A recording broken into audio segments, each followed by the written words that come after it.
This is a guy who lives half his life in Indiana. Yep. Let's go. Ladies and gentlemen, joining us now, he is senior NBA insider for ESPN, Shams Charania. Shams, what Zito? Pat, we have news. The New York Knicks are expected to land on two-time NBA head coach Mike Brown as the franchise's next head coach. And so the Knicks are set to hire Mike Brown. He's won two NBA Coach of the Year awards. He's a four-time champion as an assistant. I'm literally breaking this while I am on with you right now. And so Leon Rose, Knicks president, we know he interviewed a handful of candidates. Taylor Jenkins was in play as well. Micah Nori, the Minnesota Timberwolves assistant, Grizzlies assistant in play. So we have just tapped in here with you guys to announce Mike Brown is expected to be the next Knicks head coach. He's a four-time champion. He's interviewed. He's also coached a ton of star players throughout his entire NBA coaching career. Congrats to the Knicks and to Mike Brown. Obviously, the Knicks have gone through a draft and free agency and everything without a coach. That is obviously a storyline that people have been dunking on the Knicks for. You guys make it to the Eastern Conference Finals. You have your best year you've had in a long time. You decide to fire your coach and seemingly have no plan on the other side of it. There was a lot of names that were getting thrown out there. There was some time that took place. Bringing in a champion and a guy that has had to lead a program before, I think is probably a good decision. I don't know how Knicks fans will react to this. Let's go to the back. Bruce Brown, Mike Brown, now head coach of the New York Knicks. How do you think New York faithful will feel about this? Let's go. I'm fired up. I mean, a two-time coach of the year coming in. I think his reputation might be a little bit down after, the ending in Sacramento. But from my perspective, Thibodeau came in with a bit of a damaged reputation, and he brought us to the Eastern Conference Finals and built us into a perennial contender moving forward. Love the positivity, Shams. You can do your tweet. I saw you trying to do that while you're talking to us. We appreciate you. We'll talk to you tomorrow. Thank you, Shams. That was incredible work out of you.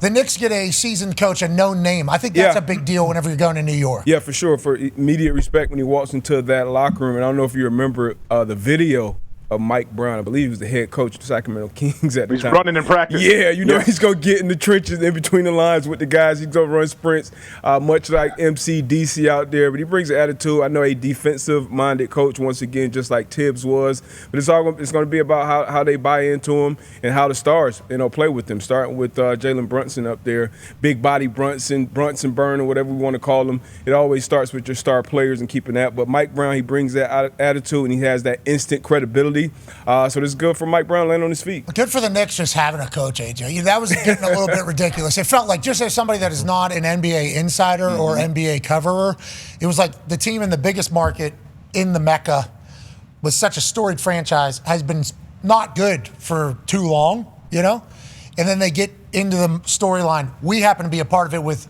the Indiana Pacers, and it's like Ben Stiller's out here, Timothy Chalamet's out here, Spike's out. It's good for all sports whenever the New York teams are good.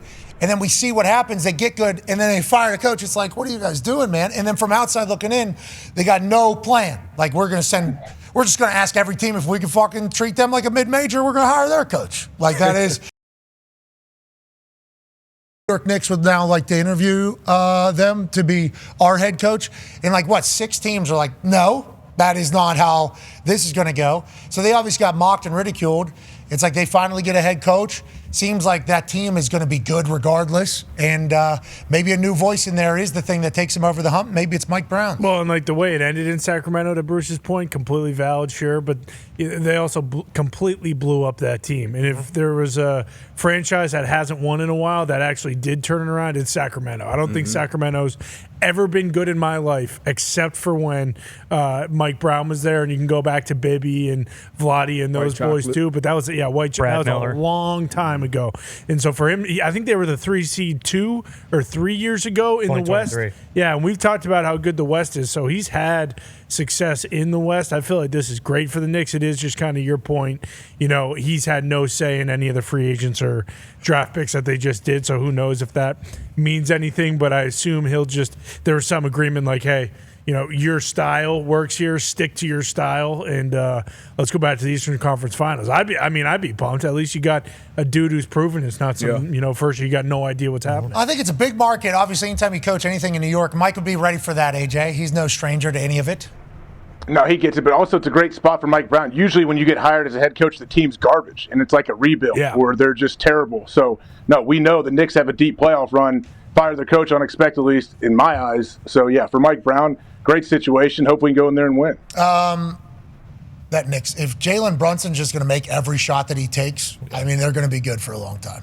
It's just watching them play. That was a cool moment. We need to go to more games because whenever you see these games live, there's a lot different conversation you want to have. Like, for instance, everybody is so tall. Kevin Durant. And they all play so hard, too. It feels like they play very, very hard. And they run so much. It's just gassers and gassers. Like, nobody talks about NBA guys' cardio. The cardio is never talked about. It's always like the travel, the sleep schedule, the body rest. It's like they got to be cardiovascularly fit, and they're very, very, very big. Yeah. They are all very large. Kevin Durant, LeBron, and Steve Nash had a great Mind the Game podcast. So many clips coming out of that.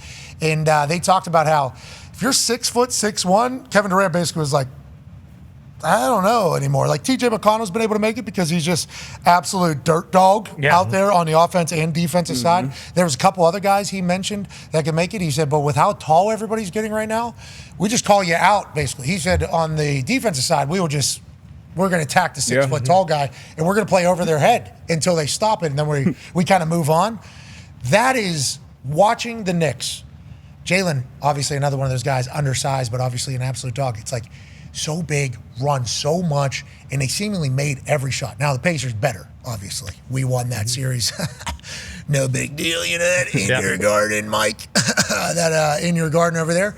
But it's like that Knicks team's the real deal. Yeah. And Mike might be able to get them all online. That'll be the biggest thing for him is some ball movement because Jalen Brunson is a dominant. He's kind of an offensive savant when it comes to one-on-one, and it's more impressive because of how small he is and the type of big guys that he's doing it against. But you need that type of ball movement, and where Mike Brown won a bunch of those championships out in Golden State, that's what they do better than probably anybody. Steph is obviously, he has the handles, he does that, but Steph running through picks and just running around, so being able to have that ball movement, and then obviously at some point your superstar got to have court cleared out, make a big time shot, but ball movement, defense, and hopefully Mike Brown, like AJ said, you're walking into a pretty good situation with good players on the roster already, and hopefully you get that support to go out there and actually win in the what they call the mecca of basketball. Yeah, Madison Square Garden was electrifying during that playoff series, let alone all the time.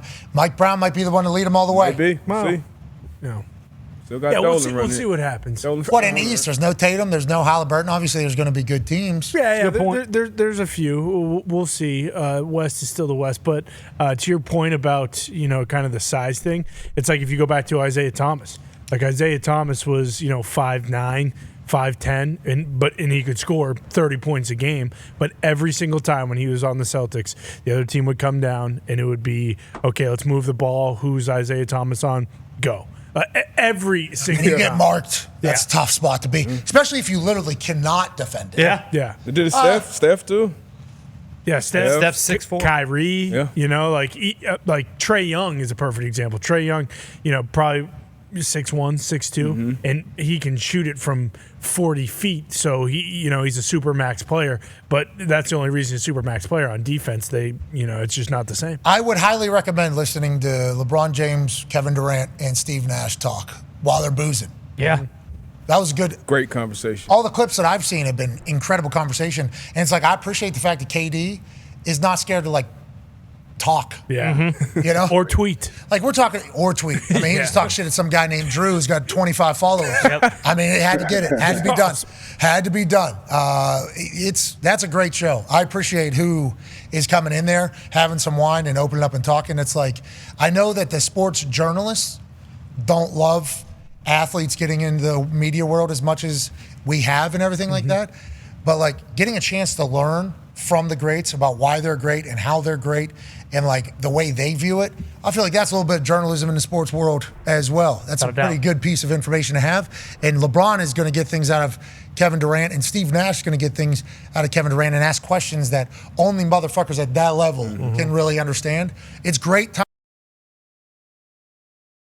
talked about with KD was efficiency and like how KD's shot over 50% from the field since 2012 or something absurd of that nature. And then he went into like the examples where after a game, he'll look and like sometimes he'll be 6 of 18 or 9 of 23, and seeing how LeBron thinks about efficiency as being one of the most important things. When normally you go to the box score, SGA's got 40 points, and I'm not saying SGA would do this, but SGA's got 40 points, but he's 10 of 25, and I feel like as a not a professional basketball player, you see 40 points, that's awesome. Even if they are 10 of 25, whatever. But the way they view it is 15 wasted possessions. Exactly, like LeBron thinking of it more as I missed 12 shots and I made 6 shots, and the fact that KD has for 13 straight years or 11 straight years, whatever it is with the Achilles, has been 9 of 18 or better, damn near every single game. It's just outrageous.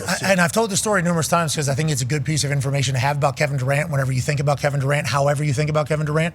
At Texas, he donated a shit ton of money back to the university he played. They built a practice facility. Obviously, he goes in there and works. There's been the same equipment manager, I guess, since he was playing there, is still there. Guy's been around. And he said Kevin Durant has these workouts where he will restart the entire shooting. We're talking like thousands of shots at this point. He'll restart if the swish isn't the right sound. Mm-hmm. Lights are off. Yeah, if it's not the right swish sound, he's restarting. It's like you're talking about an absolute dog when it comes to work ethic. We talk about competitive juice and stamina. It's like, and I also love the fact he's not scared to get a little Twitter finger in there every once in a while.